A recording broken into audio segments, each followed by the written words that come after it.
Ito, pa-repair. Binili lang sa akin ngayong umaga. Ang reklamo, parang may bumabangga. Ayan o. Ayan, may bumabangga. So siguro pag pinatakbo to, maingay. Dahil yan sa parang bumabangga na yan. So check muna natin kung merong mga malaking kalog. Natural lang na may kalog ito, pero yung talagang sobrang laking kalog, malaking trabaho na yon. Malamang papalitan na yung pyesa, may papalitan pyesa kapag merong ganong sobrang laking kalog. Pag check dito needle bar, hawakan nyo and then kalugin yung kaliwat kanan at saka hawakan yung paganyan and then kalugin yung front and back kung may kalog siya. Wala, tapos hawakan nyo rin, kalugin yung taas baba kung meron siyang kalog. Ito meron, pero minimal lang to, normal lang yan sa ganitong makina. Ito kasi kung mapapansin nyo, Pegasus, Japanese brand yan, pero itong makina na to gawang China na po ito. Halos lahat po ngayon gawang China na. Alisin lang natin dito sa box nya.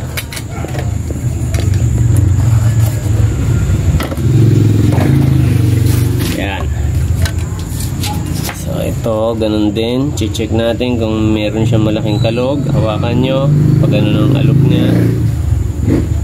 So, konti lang. Tapos hawakan nyo ulit. Tapos kalugin yung paganyan. Meron siyang kalog. Medyo dapat yun sa ganun. Mas maganda kung walang kalog. Kasi ito naman, sa kanyang ayun kanina, ano yun eh, yun yung upper looper. Tama ba? Upper looper ba yun? Tama, upper looper yun. Ito ngayon yung lower looper. Tingnan natin kung may kalog din to. Ayun, malaki. Hawakan nyo to, then kalugin yung paganyan. So ito, meron siyang malaking kalog. Tapos kalugin yung paganyan. At least matatansyan nyo kung gaano naka laspag yung makina na gagawin nyo, kasi the more na laspag yung makina, mas mahirap siya gawin. Mostly naniningil yung mekaniko ng mas mataas pagka ganon. Tapos itong mga pyesa na to, ito may pyesa to sa likod na nagdadala ng needle bar. Kailangan ma-check din yon. Hindi mo ma-open to hanggang di mo na-alis tong motor. So alisin muna natin tong motor. Tanggalin muna itong belt.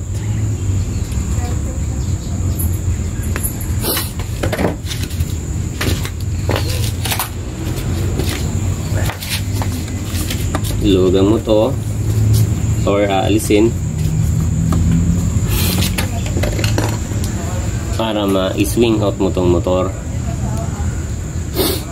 Kung na-swing out na, wala nang nakaharang, pwede mo to i-open. Boom! So ito ang madalas lumuluwag. Nakakalas ito. Ito, nakakalas yan pag ganon, or minsan ito lumuluwag, kaya umiingay or parang naglalak siya. So ito, okay naman. Ito minsan pag ginanon mo may kalog, yun pala, lumuwag na pala to, umurong na doon. Or yung ditong tornilyo niya, yun yung lumuwag. At kaya yung shafting na to, shafting na pag ganon ay umusog na. Ito mukhang hindi naman. So hanapin lang natin tong bumabangga. Ayan, katulad yan, may bangga siya.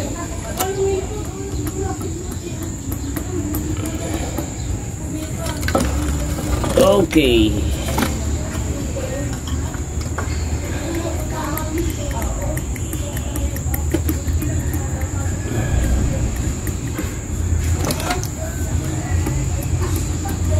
So hiwalay muna natin tong blade nya.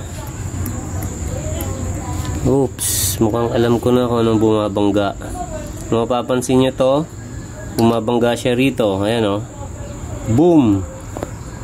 Boom! Boom! Boom! Boom! Boom! Boom! Boom! Boom! Ayan o. Ayan o. Kita nyo ba? Ayan o. Boom! Diba?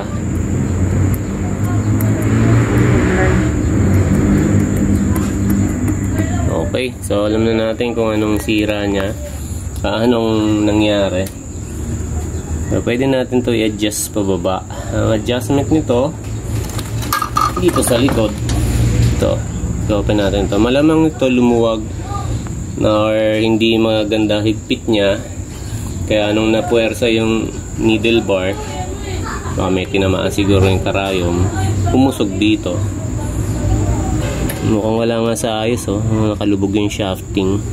Dito nakalubog, pero sa kabila nakaangat. Ayan oh. Papantayin din natin yan. At the same time, i-ayos natin yung position nitong ano na yan. Itong pyesa na yan. Para hindi siya bumabangga rito sa taas. Okay. Tapos alamang yan, wala na sa timing yan. Pag in-adjust natin yan, tsaka natin ta-timing. Kailangan natin dito ng size 8. 8 ba yan? Or 9?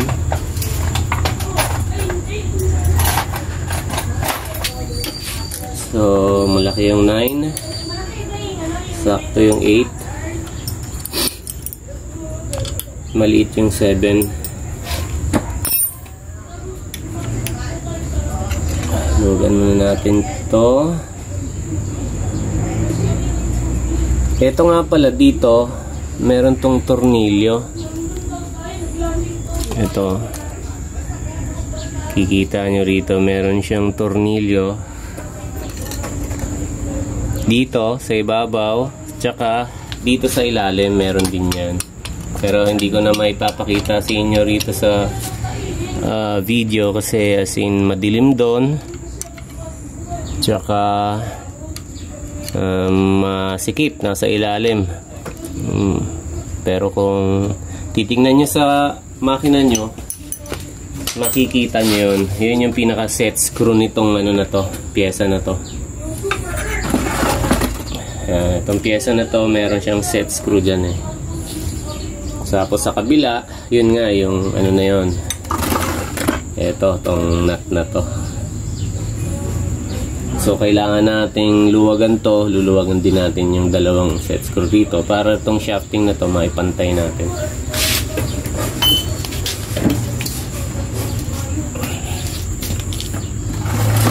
Tanggalin ko muna itong takip. Nakaharang. Dahil tinatakpan niya itong set screw na nandito. So double check ko na rin kung lumuwag ba itong mga tornilyo niya rito. Ayun o. Ayan o, kitang kita yung tornilyo pala.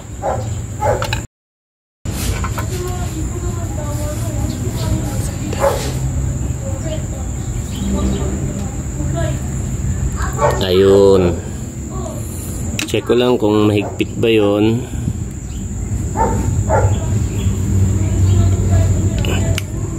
Maluwag. Okay. So, baka dito siya lumuwag. Tapos doon maluwag din. So, maluwag na dyan sa kabila. Ito, yung set screw nandito. Luwagan ko rin. Bahagya lang ang luwag para ito masikip. Okay. Tapos luluwagan ko tong size 8 dito. May usog natin tong shafting. Ang pagluwag nito bahagya lang, huwag niyong luluwagan ng as in parang kakalasin nyo na.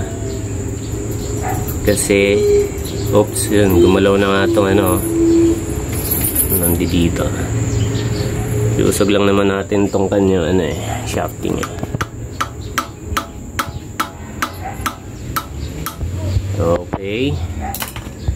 So naka-position na yan.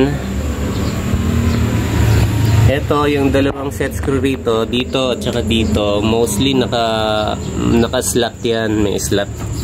Ngayon unahin nating higpitan to. Dahil kung merong slot yan, malamang na matututukan natin yon. Bihira nang gagalaw yung pyesa na yan pag naka-slot. Higpitan ko na rin to. Tapos doon na lang tayo mag-a-adjust sa kabila, sa likod. Okay. Double check ko lang higpit nito nasa taas. Okay. So mahigpit na to. Dito na tayo mag-a-adjust sa likod. Pero isa-set muna natin ang position nito. So isa-set natin yung position ng makina. Ito yung galaw nito. I-set natin yung position nito na nasa pinaka nasa pinakababang position siya. Kasi pag nasa mababang position nito, ang ibig sabihin nun, yung needle bar natin nasa pinakamataas na position. Pagka nakaganyang position na siya, ito nga yung ating pyesa na to, ipupwesto natin dun sa pinakataas na hindi naman siya babangga, kasi yun nga yung yun nga yung issue Yan. So bibigyan lang natin ng mga 2 mm o yan, mga 2 mm na allowance bago bumangga dun sa taas. Then tsaka natin hihigpitan.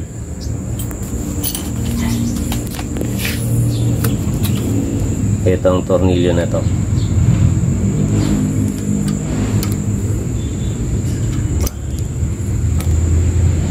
Higpitan nyo muna ng katamtaman lang. Tingnan nyo kung tama yung setting nyo. Ayun. Ipang ko lang yung dumi. Makita natin. So ito yung pinakamababang position niya. Ito naman yung pinakamataas niyang position. Mapapansin nyo, wala nang bangga.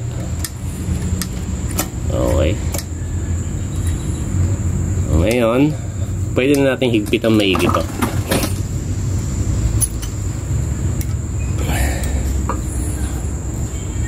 Pero alalay lang ha, kasi itong sistema ng pyesa na to ay diipit lang. Pwede yan mabiyak dito. Or sa ilalim, pwede yan mabiyak. Kasi ipit type ang pyesa na yan. Okay. So ngayon, wala na yung bangga. I-check na lang natin ngayon yung timing niya.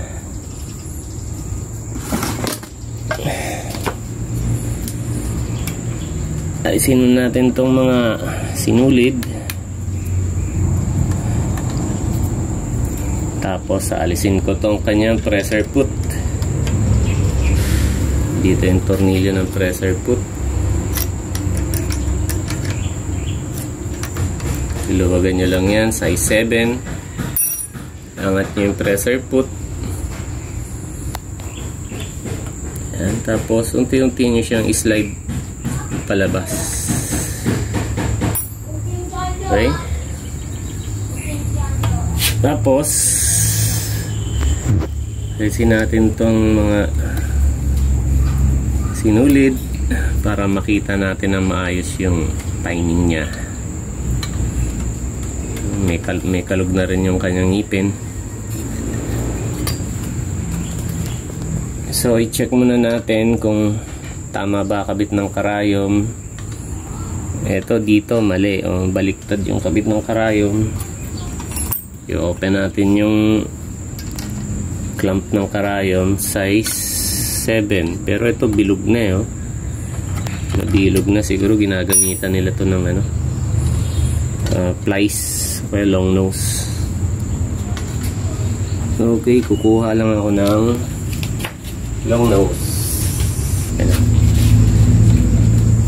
Luwagan natin to. Hugutin natin yung karayom pababa.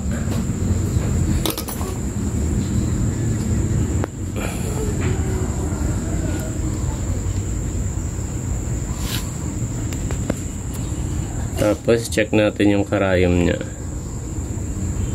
Mukhang okay pa naman. Wala pa siyang tama.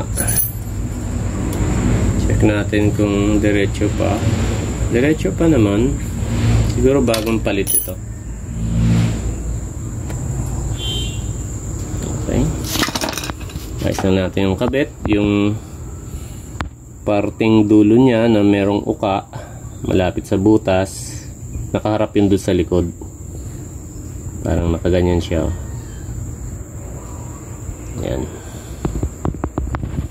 Tapos isuksok nyo maigi pataas. Hanggat maaari, gamitan nyo ng long nose. Yan. Siguro kaya long nose na rin ang ginamit dito. Dahil ginagamitan din nila ng long nose pag suksok ng karayom pataas.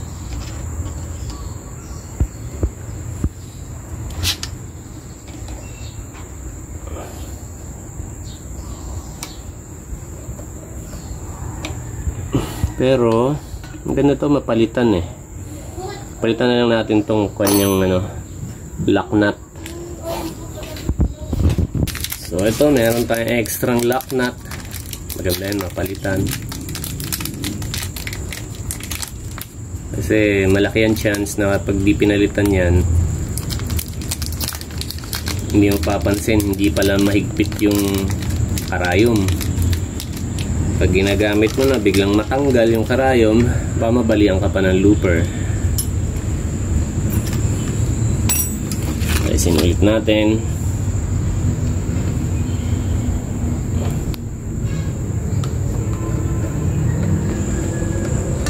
Kasi dapat to ginagamitan ng liape, hindi long nose o plies.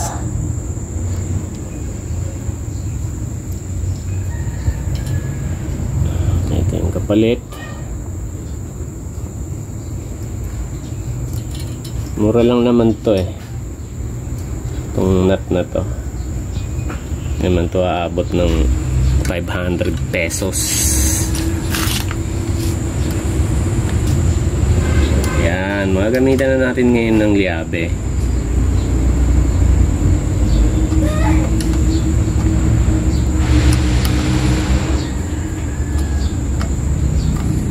Tapos syempre hindi natin pwedeng puwersahin ng yan, paghigpit dyan, dahil iipitin niya lang naman yung karayom eh. Yan, tamang-tama lang. Pwede natin ngayon i-check yung kanyang timing.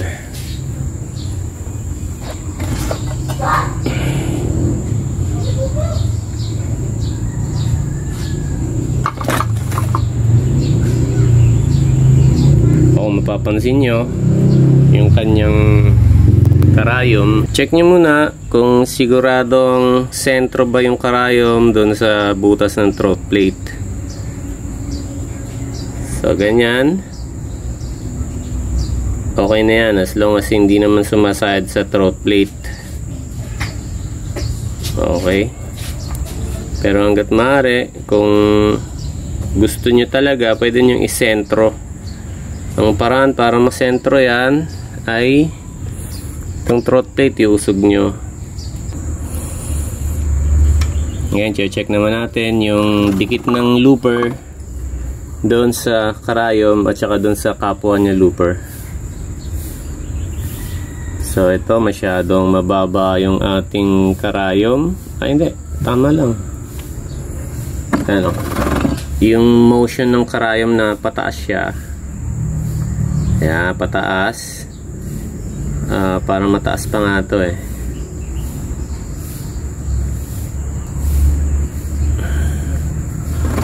So okay lang dyan. Relationship ng karayom relation ng karayom dun sa upper looper, tama lang. Tapos yung relation ng lower looper sa upper looper, tama lang, pero pwede pang idikit. Tapos dito naman, lagyan na natin ng flash. Okay, relation ng karayom sa lower looper.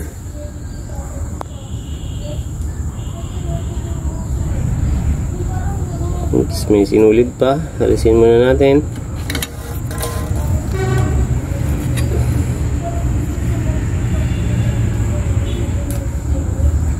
Relation ng karayom sa lower looper na natin.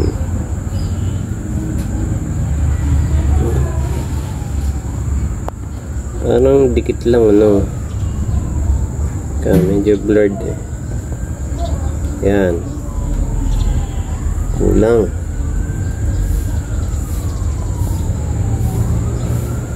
So, para makita natin maigi yan, kailangan natin alisin tong plato.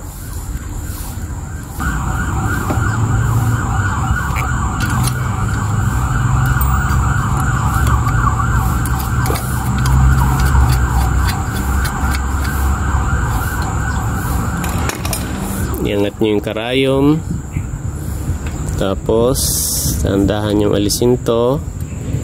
Yan. Okay, madumi. Pwede natin masilip na maayos itong lower looper at yung karayom.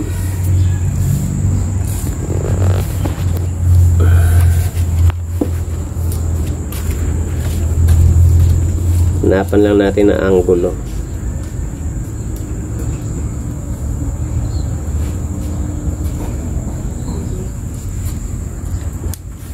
Okay. I-position nyo yung looper, lower looper. Okay, so makaharang pa yung ngipin. Kalisin din natin yung ngipin.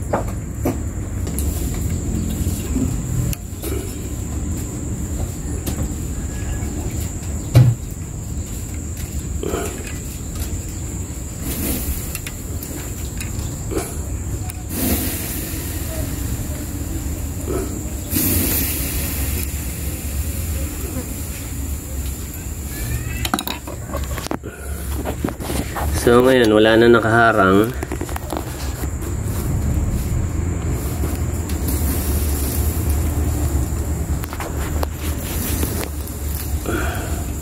Kitang-kita natin yung looper at saka yung karayom. I-position nyo muna yung karayom, yung looper dun sa karayom na kaya susungkit pa lang yung looper sa karayom. So mababa yung mataas yung karayom natin, ibababa natin siya. Tapos dito naman sa side na to, sinilip nyong ganyan. Yan, nagalaw yung camera natin. Okay, tama lang yung dikit ng lower looper dun sa karayom. So ang gagawin natin, ibababa lang natin yung ating needle bar para bumaba ng bahagya yung karayom. So luluwagan nyo to. Ito yung humahawak sa needle bar. Yan. Tapos hawakan nyo kasi para hindi gumalaw yung needle bar habang niluluwagan nyo. Minsan kasi bigla na lang bumabagsak yan. Tapos pupukpukin nyo yung needle bar ng bahagya. Dito nyo napukpukin. So i-adjust lang, baba lang natin ng mga 1.5 mm. Tapos higpitan na ulit natin. Mapapansin nyo yung daliri ko, nakahawak yan dun sa needle bar para hindi siya mawala sa position habang ina-adjust natin. Tapos pag alam nyo medyo nahigpitan nyo na, check nyo muna kung ano nangyari sa position.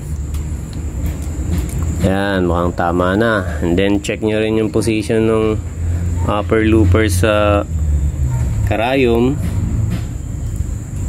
Yan, mukhang mas tama na rin to kesa kanina. Tapos nandito sa harap yung camera. Focus. Yan.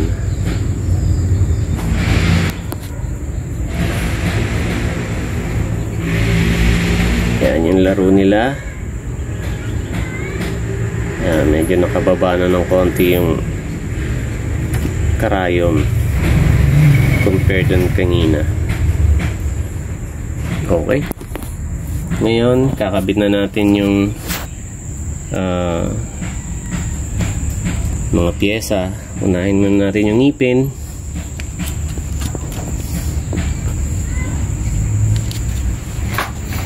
Mas maganda kung malinis nyo rin ito. Total, nandito na rin lang. Inisin yung mga tinga ng ngipin nya.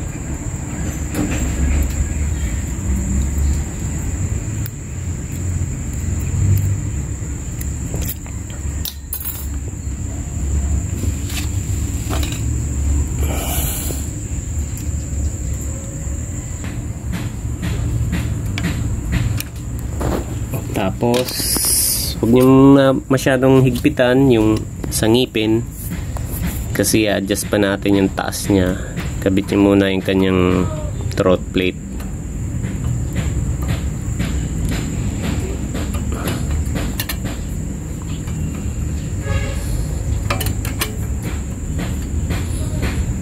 Okay.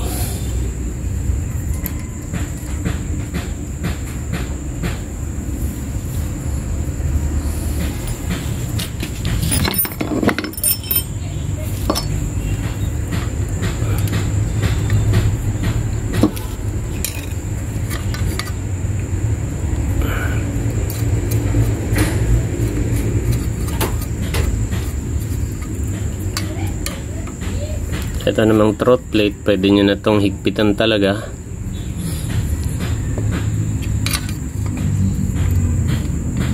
Kasi isa lang naman ang position yan pag hinigpitan. So tingnan natin kung tama yung taas ng ngipin natin. Medyo mataas siya ng konti. Pababa natin siya. Bagya.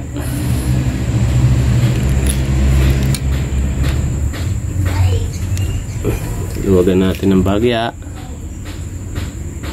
Tapos pupukpukin natin ng konti pababa. Ayan, tapos higpitan natin ng bahagya ulit. Tingnan muna natin kung tama na ang posisyon ng ngipin.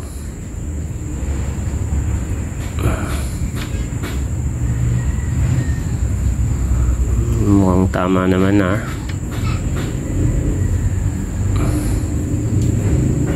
Pero parang mataas pa rin para sa akin. Okay, bababa pa natin ng konti.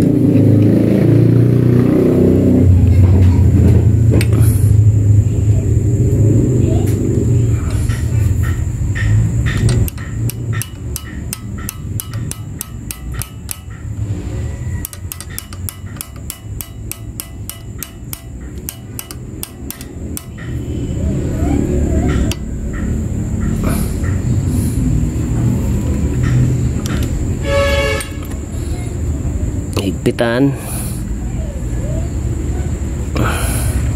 Okay. So yan na ang tamang posisyon ng ngipin. Ang posisyon ng ngipin, pag lubog niya, abangan nyo yung pagtaas niya. Kailangan pag tumataas na yung ngipin mula dito sa plato, hindi na siya nag-move forward o backward. So motion niya dapat yan pataas lang. Yan. Pag nakataas na siya sa ngipin, doon na siya mag-move forward o backward. May motion na siya na pag ganon. Kinakamot niya na yung tela. Ayan. Tapos pagka tapos niyang kamutin yung tela, tsaka ngayon siya bababa, na wala na siyang motion na kumakamot ng tela. Pag nakalubog na siya, papapansin nyo ron, ako mapapansin yung pag ganyan, nakalubog na siya, and then tsaka siya ngayon bumabalik dun sa position na pumupunta siya ron sa unahan.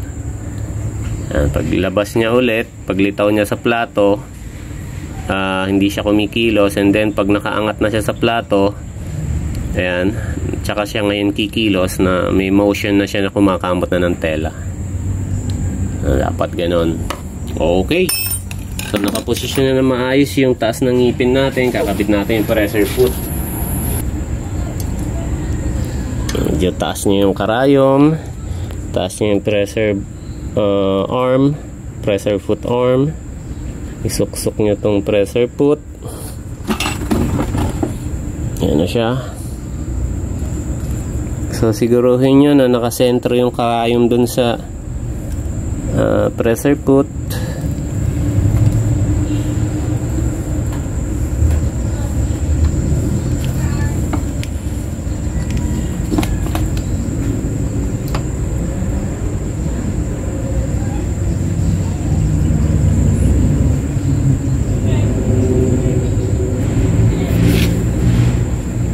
Sa kanyang higpitan.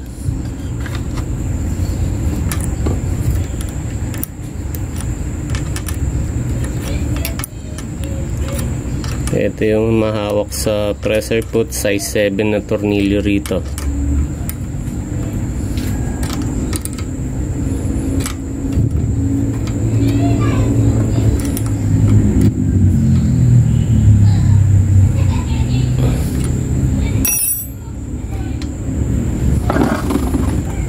Okay. Double check nyo yung higpit ng plato. Dito sa yung mga niluwagan yung tornilyo. Yan. Tapos dito sa pressure foot, para sigurado na habang natakbo siya, ginagamit nyo, hindi magkalasan yung mga pyesa. Pati itong nut dito, at saka yung sa ilalim. Yan. Tsaka itong nut sa likod na size 8. Okay. So mukhang maganda takbo ngayon ito. Isa pa i-check natin yung kanyang blade, kung maganda ba tabas ng blade. Subukan nyo sa isang pirasong sinulid. Maganda tabas ng blade, ah. Isa pa nga, hindi ako makapaniwala. Maganda nga, imagine, maganda tabas ng blade. Ayos na ayos. Ngayon babalik na natin tong kanyang mga takip. Balik na tong takip niya.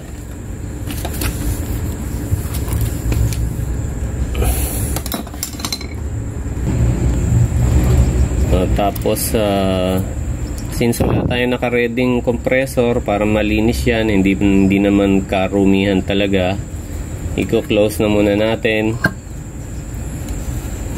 para maibalik yung motor. Pero dapat talaga malinis yan. Siguro maganda ikabit na rin natin yung belt bago natin i-tornilyo yung kanyang motor. Yan. Tapos ito,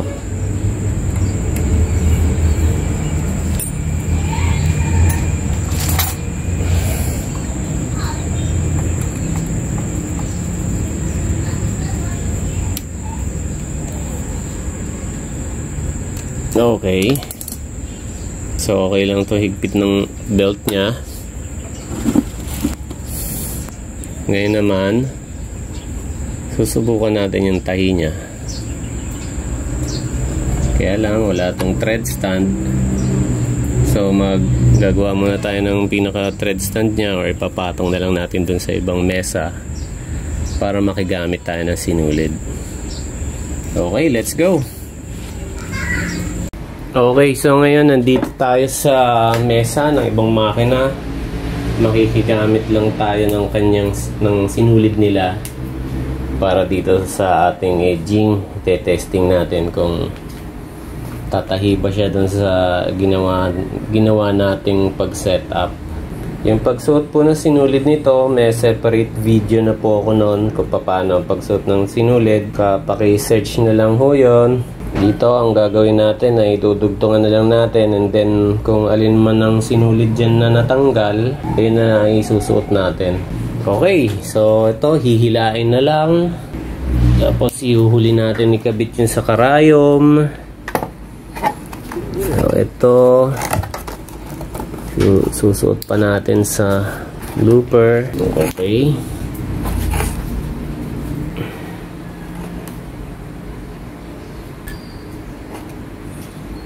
so papunta na siya ron sa looper, sa dulo ng looper. Wala tayong flash ngayon, ayaw ng camera mag flash kapag naka-zoom out. Tapos na yung sa upper looper. Check natin itong lower looper.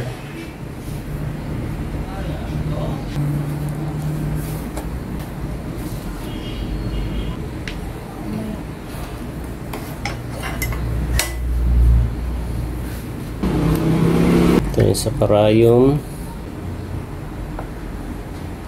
saksak natin yung motor niya.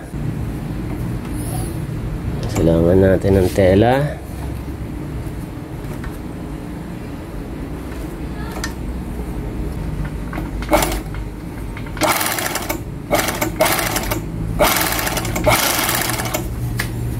So okay, tumatahi siya. Ayan.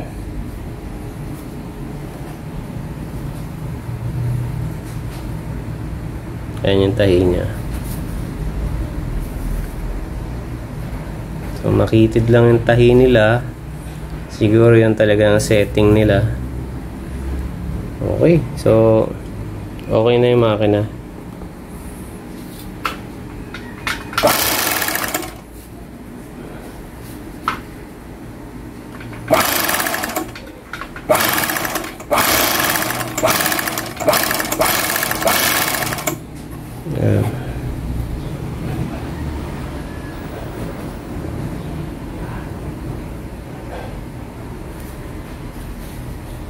Okay. Good job.